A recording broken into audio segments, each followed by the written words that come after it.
What's happening, everybody? I'm back as the president, supervillain Mr. J. Washington, here with my review for Season 4, Episode 5 of Black Lightning on the CW. Now, if you haven't seen this episode yet, come on back because it will be spoilers. Sorry for the being a little bit late.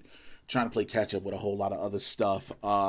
Thank you for everybody who's been commenting on the previous episode reviews, like being glad we're talking about it, because it's a good show and it's a sad that it's leaving.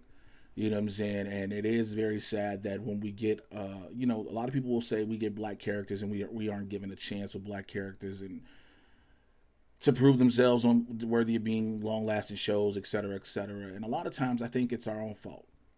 Because first and foremost, we act like the show isn't what we want it to be until it's about to go. That's number one. A lot of us don't watch it until way later, and sometimes by the time it don't matter.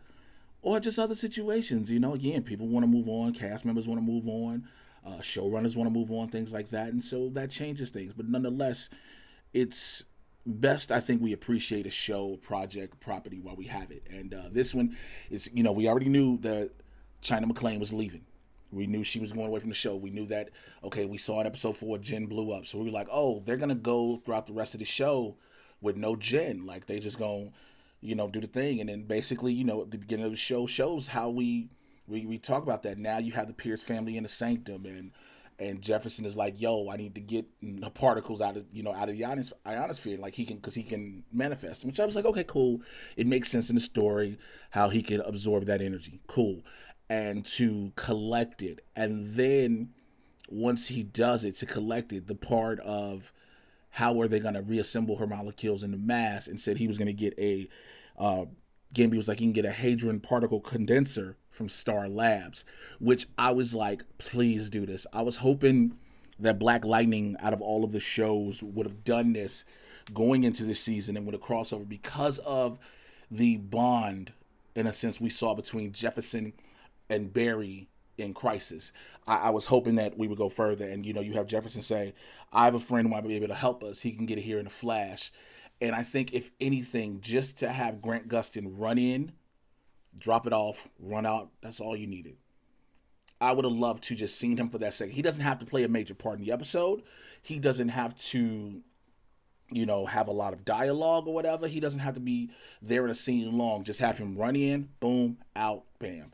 I think that would have been, dope. But again, can't change what didn't happen. But we get that, and we get the particles clustering, and we get Jefferson watching it, and him telling Gamby the story of how he lost Jen in the store once when she was 5. And, him going crazy looking for her and all this. And as a parent, if you've ever thought you've lost your child in the store, and people are like, how do you lose your kid? Like, yo, it is possible almost. Sometimes you think you're holding your kid's hands consistently, and 1 second you let go of their hand to grab something or wipe your hand. Next thing you know, the child is so swift and quick and gone, and you're like, what the hell? I like the fact that Jefferson had to go up into the ionosphere and get the energy of Jen, and one thing was like, man's curl, his little twist stayed intact. I was like, yo, that's good black hair for you. You know what I'm saying? You go up in the ionosphere, you don't fuck what you do. You know what I'm saying? Keep your shape up. Like, it was just something I was thinking about. This episode did a lot in far as dropping philosophical gems, if you will. Tobias Well has always been known for that. He's always said things that, even though he seems like a very self-hating black man, him being a black man suffering from albinism, but he says a lot of things in different things, even when it comes, that may not apply to black people, but to other races. And he's talking to Red when he tells him that's the beauty of white privilege. He said, you can be ignorant and still command respect. And I forgot exactly what the conversation was, but that's something that's true. This is something we pay attention to in real life and in modern day situations. And what him wanting to do and how he's trying to, take over and destroy Jefferson Pierce and the Pierce family from the inside out. We see all of that. Chief Lopez at the time making Lightning the face of the Meta Menace and making Detective Shakur the head of the Meta Task Force, and Fam is like, yo, I don't even want to do this. And she like, you don't have a choice. And it's always funny when you see the cops in TV shows and films who are hesitant to do a position like that, where they know it's not for the best. And it's always that, so either you're going to do this, or you're going to turn in your badge. Like, you can find nobody else who's more than willing to go and fill that position. Like, I'm pretty sure there's a bunch of other cops that are willing to be on the force, on the freelance force. Like, yo, I can do this with no problem. I've been meaning to get rid of metas, and it's things like that. Um, the fact that you have now, you see that the police are after the 100 and more so Latavius Lala Johnson, if that ain't the blackest name ever for somebody in Georgia. But Destiny calling Lala and saying she wanted to set up a truce because, the police looking for him is just bad for business overall. And, him even saying the enemy of my enemy is supposed to be my friend, Sun Tzu. He was like, but that's not the case with this. You're just another enemy I got to watch my back for. But overall, you have Destiny setting up Lala with the police. And in the process, Lala getting shot up and trying to go out like Cleo and set it off. Like he trying to go out guns blazing. But we remembered, we've seen little bits of it with the tattoos. But we remember Lala's a meta and Lala has died before and been reincarnated. So him getting shot wouldn't take him out. So I like the fact that happened, and then Destiny sees this and realizes, okay, now we need to get a meta assassin to deal with that. Let's just get to it. So, first off, before I go any further, Anissa is dealing with the stress. She doesn't want to tell Grace. Grace is like, let me in. Anissa's like, no, I've been on my own so long. And then she finally decides, okay, cool. Takes it to the sanctum, and is still kind of hesitant. Everybody's here in the sanctum, right? And they see, they're ready to see if Jennifer is going to come back together. And again, Gambi's told them the condenser may bring the particles and bring the matter back together, but she may not even be alive. So you may just have a body with no essence. And I think that's what a lot of us were expecting. I think a lot of us were expecting possibly just to see a replica, or even China McClain herself, her body just laid out and, lifeless. And that would be the way the Pierce family move on. But then we have the smoke. We see the body is reformed, and Nissa grabs a towel or a blanket to put over her, and then you hear the voice, and you're like, this voice doesn't sound the same, and you're like, everybody's looking, and they have basically Aunt Viv'd Jen Pierce. They have Aunt Viv'd her. They Harriet Winslow'd her. They got a whole new actress to play her. Now, I agree that a lot of people were like, yo, just get a new actress and we can keep moving. That's fair. And also, I think the thing, too, is with this is the way they're doing it. They're not doing we cast a brand new actress and no one's going to acknowledge it. We're going to make it seem as if, yo, this is weird. So possibly in the next episode, the explanation of how when putting the particles together, it gave her a new face or whatnot. It didn't have a mold or something like that. I'm fine with it, but I just thought it was so funny. I guess I get why you do it. You want to have the Pierce family to go through this to the end. That's fine.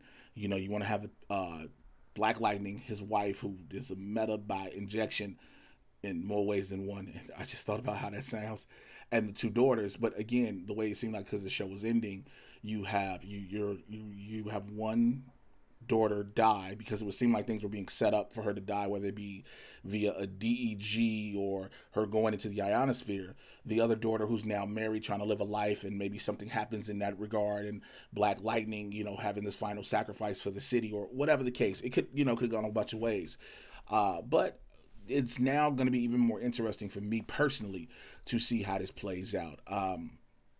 That's one of the things when I do all these reviews, man, when I talk about whether it be a TV show, whether it's a film, no matter how I'm talking about it, I always like to make one thing really, really clear. It's my opinion of it, of how I want to see it, how I see it. Now, some things I will be like, yo, this is what's happening, because there may be things I know and I'm not disclosing. There's other times I'm like, yo, my feelings on this and my feelings on that. And I think I have to say that all the time, because I think a lot of people get it misconstrued with those of us who make these videos, those of us who go on these networks, who professionally get paid for this stuff, to say, well, you should watch this, you shouldn't watch that. And again, it's personal opinion. Personal opinion. Everybody, art is subjective. I'm a stand-up comic. Everybody's not going to like me as a comic, but everybody's not going to like the second person, et cetera, et cetera.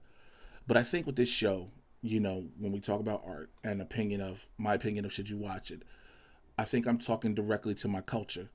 I think I'm directly talking to Black people. But also, I'm talking to those outside of Black culture. Those who love to imbibe Black culture and never give Black culture the credit. This was a show that could have gone 6 to 8 seasons. I know that for a fact. That's not an opinion. That is a fact. The show could have gone 6 to 8 seasons. Granted, situations changed. Boom. Somebody left a comment, I think I saw in the previous video, that said, is there anything you can do to say we can do to save the show? No, it's done. It's a wrap. There is no, this show will be gone here and then get picked up by HBO Max. I think everybody now assumes that happens with anything because we are seeing it so much. But in many instances we have to accept when some shows just end, they end. This, unfortunately, is one of those shows that should not have ended. Now, it's not directly over either. Let me explain why. The backdoor pilot happens in about 2 episodes. The backdoor pilot for the Painkiller series. Now, depending on how we, view that, how we gauge that, the reactions on social media, the chatter, et cetera, will dictate if the series gets picked up. The pilot gets picked up for series and it goes forward. And then when the series happens, when the episodes come out, then it all depends on how we treat this. You have to watch it. And of course, I understand. I'm one of the main proponents of always saying we got to accept quality over quantity. I get it. So if it's a great show, which I've got faith in, because again, Jordan Calloway is one of the homies. I'm always going to have, love and support from my friends, and the writing staff and whatever the case may be. But we got to make sure it's good. And if it's good, we support it. And we don't just wait until say, well, it's on Netflix, I'm going to see it. Because that's the one thing, another thing, I wanted to get out. People say this, well, I haven't caught up on episodes. I'm just going to wait till it's all done and binge it. Yes, streaming services make that beautiful option there, but it doesn't help in the initial. It doesn't help in the demographics and the ratings and things like that and the numbers. So that's with that. But to see now we have Black Lightning back, basically, to see that there's now an anti-meta task force, which is like every city that has heroes has to have people against them. It just never fails. I feel like that's a common hero trope. Like, why? I get vigilantism. I get it to an extent, but when you have someone like Black Lightning and the Lightning crew and people who just stood up against the Markovians and the insurgents, and those you got 2 types of metas. You have metas that are evil, that are negative, and you have metas that have shown that they've helped. I've always wondered, why can't you just flip that trope on his head for once? And like, yo, we know there are people here working on our side. Granted that they live a different life because maybe they don't want the stress. These are just tropes I think about, again, if I decide to write a spec script on a superhero show. Or maybe you might be watching this and decide you want to write something. So just ideas. It's just common tropes. But nonetheless, I want to know what you thought about this episode in the comments below. All right, so go ahead and like this video. Click on the subscribe button and the notification bell to find out when I'm dropping more. And follow me on Twitter and Instagram at Mr. J Washington, MRJAY. You should know how to spell Washington. And check out the Mad Titan podcast. I'm going to be dropping some new episodes very soon. It's been very hard to get to it.